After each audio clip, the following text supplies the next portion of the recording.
धाराशिव इथं लोक आंदोलन न्यासाचा संघटन बांधणी व लोकशिक्षण जागृती दौरा बुधवार दिनांक 25 फेब्रुवारी रोजी धाराशिव येथील शासकीय विश्रामगृह इथं लोक आंदोलन यास राळेगण सिद्धी यांनी कार्यकर्ता संघटन बांधणी व लोक जागृती दौऱ्याचे आयोजन केले होते। यावेळी धाराशिव जिल्ह्यातील वाशी, धाराशिव, कळंब, तुळजापूर, उमरगा ठिकाणाहून संघटनेचे तालुका अध्यक्ष, उपाध्यक्ष, कार्यकर्ते उपस्थित होते। यावेळी लोक आंदोलन न्यासाच्या कार्याध्यक्ष श्रीमती कल्पना इनामदार यांनी कार्यकर्त्यांना संघटन बांधणी व पुढील कामकाजासंबंधी लोक आंदोलन न्यासच्या माध्यमातून यापुढे शेतकऱ्यांसाठी लढा उभारून देशव्यापी आंदोलन करणार असल्याचं आंदोलन कार्याध्यक्षा कल्पनाताई इनामदार यांनी सांगितलं। यावेळी खजिनदार दत्ता आवारी, अन्सार शेख, धाराशिव जिल्हाध्यक्ष मनोज खरे आणि सर्व तालुक्यातील अध्यक्ष पदाधिकारी उपस्थित होते। लोक आंदोलन न्यासची एक आढावा बैठक संपन्न झाली। तिचा विषय होता की संघटन बांधणी। संघटनेला का गरज वाटली की आता या ठिकाणी एकदा परत पुन्हा संघटन बांधावं? म्हणजे पहिलं संघटन होतं का नव्हतं? माननीय अण्णा हजारेंचं पहिलं संघटन पूर्ण महाराष्ट्रभर होतं।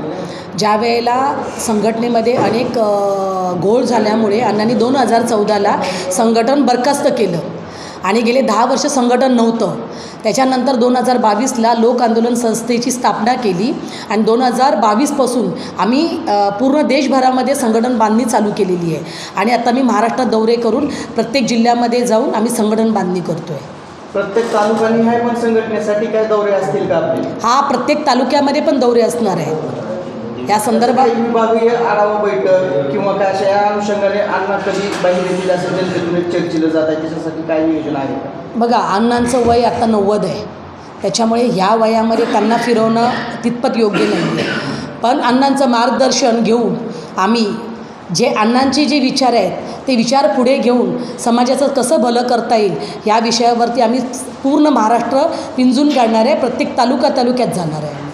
राज्य पातळीवर असेल किंवा पाठीमागे ज्या पद्धतीनं जंतर मंतरवर आंदोलन झालं होतं त्या पद्धतीनं देश पातळीवर असेल असं एखादं येणाऱ्या काळामध्ये भारतीय जनता पार्टीच्या सरकारमध्ये काय आंदोलनाची दिशा वगैरे काय ठरलेली आहे का? तर सगळीकडे भ्रष्टाचार वाढल्याचं दिसून येतं। बरोबर आहे। बघा, सरकारच्या ज्या पण चुकीच्या नीती असतील त्याच्यावरती पहिलं आमच्या पाठीमागे संघटन पाहिजे। जोपर्यंत संघटन नाही आहे तोपर्यंत आम्ही सरकारला कोणत्याही प्रश्नासंदर्भात जर विचारलं तर त्या आमच्या मागण्या मान्य होऊ शकतील असं नाही, म्हणून आम्ही संघटन बांधणी करतो आहे। आणि अनेक समस्या आहेत, आम्ही कोणाच्या विरोधात नाही, आमची लढाई पक्षपातीच्या विरोधात नाही आहे, आमची लढाई आहे व्यवस्थेच्या विरोधात। जर ती व्यवस्था आताची जी चुकीची असेल तर त्याच्यासाठी आमचं संघटन हे मजबूत करून आम्ही त्या विरोधात आम्ही लढाई करणार आहोत।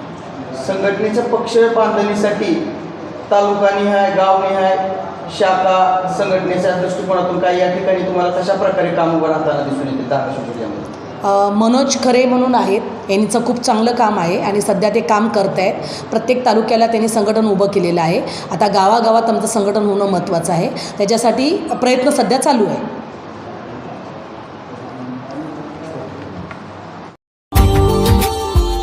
Subscribe now and press the bell icon. Never miss an update.